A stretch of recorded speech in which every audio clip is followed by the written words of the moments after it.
पार पडले आणि अपेक्षेप्रमाणे एकमेकांवर टीका आरोप प्रत्यारोप होतात. काल खरं म्हणजे मी भाषण करणार होतो, पण थोडा उशीर झाल्यामुळे भाषण मी केलं नाही. मला तो प्रश्न विचारायचाच होता, 2 वर्धापन शिवसेनेचे कसे काय असू शकतात? आणि जीवशास्त्राच्या प्राध्यापकांना मला काही अभ्यासासाठी काही DNA पाठवायचे होते. म्हणजे ज्या गटाची स्थापना 4 वर्षापूर्वी झाली, ज्या गटाची स्थापना 4 वर्षाची झाली, टेस्ट ट्यूब बेबी आहे ती अमित शहाची, ज्याचा तुम्ही उल्लेख करताय ते अमित शहाची टेस्ट ट्यूब बेबी आहे. तर ती 4 वर्षाची टेस्ट ट्यूब बेबीला तुम्ही 60 वर्षाचं सर्टिफिकेट कसं काय देता? म्हणजे जीवशास्त्रातला हा काय चमत्कार आहे? बायोलॉजीमधला जीवशास्त्रातला हा काय चमत्कार आहे? हिंदू हृदय सम्राट बाळासाहेब ठाकरे यांच्या शिवसेनेला काल 60 वर्ष झाली, उद्धव ठाकरे यांच्या नेतृत्वाखाली. आणि 4 वर्षापूर्वी एक टेस्ट ट्यूब बेबी जन्माला आली, घातली म्हणजे अमित शहानी घातली. त्यांचे आईबाप अमित शहाच आहेत. म्हणजे हा एक परत चमत्कार आहे. आई आणि बाप दोन्ही त्याचे अमित शहा.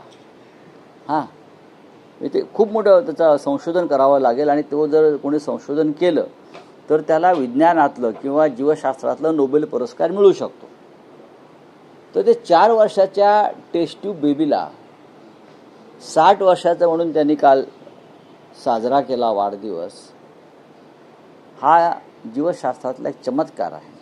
तर त्यांचा DNA काढावा लागेल आणि लॅबोरेटरीत पाठवावा लागेल की 4 वर्षाची 60 वर्ष कशी झाली. अर्थात आमचा मूळ शिवसेनेचा, खऱ्या शिवसेनेचा वर्धापन दिन 60वा आपण पाहिला असेल. काल जल्लोषात साजरा झाला, ओव्हरफ्लो होता, माणसं आणावी लागली नाहीत, उगाच नरडी फोडून भाषणं करावी लागली नाहीत, शिरा ताणाव्या लागल्या नाहीत. आणि असं उत्तम प्रकारे एका परंपरेनं कालचा वर्धापन दिन 60वा साजरा झाला. उद्धवजींचं भाषण आपण ऐकलं असेल. त्यांची व्यथा वेदना आणि पुढल्या संघर्षाची दिशाही तुम्ही समजून घेतली असेल असं मी गृहीत धरतो. एकनाथ शिंदे काल असं म्हणाले की ऑपरेशन टायगर जे 2 दिवसापूर्वी संपूर्ण देशाने बघितलं ते ट्रेलर आहे, पिक्चर अजून बाकी आहे. बघा, हे ऑपरेशन टायगर नाही आहे. मला परत सांगतो, हे जे आमच्याकडले जे कोल्हे पळाले त्या कोल्ह्यांची त्यांनी सुनता केली. टायगर आहेत ना, वाघांची सेना आहे, वाघ आहेत.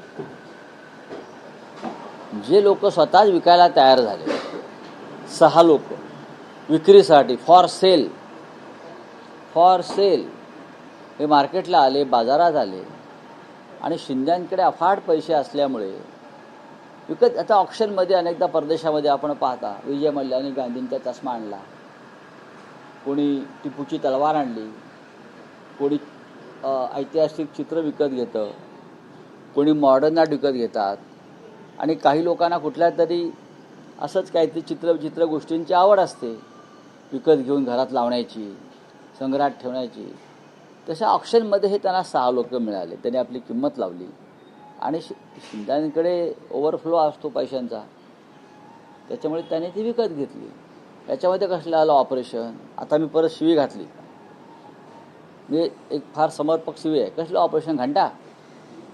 हां, आता हे 6 लोक घंटा वाजवत बसतील शिंद्यांच्या दारात आणि त्याबद्दल त्यांना बिदागी मिळत जाईल.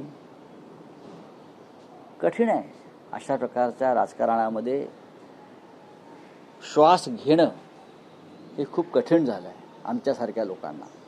एकनाथ शिंदे असंही म्हणाले की ऑपरेशन लांडगा काय करणार, ते कंपाऊंडर आहेत.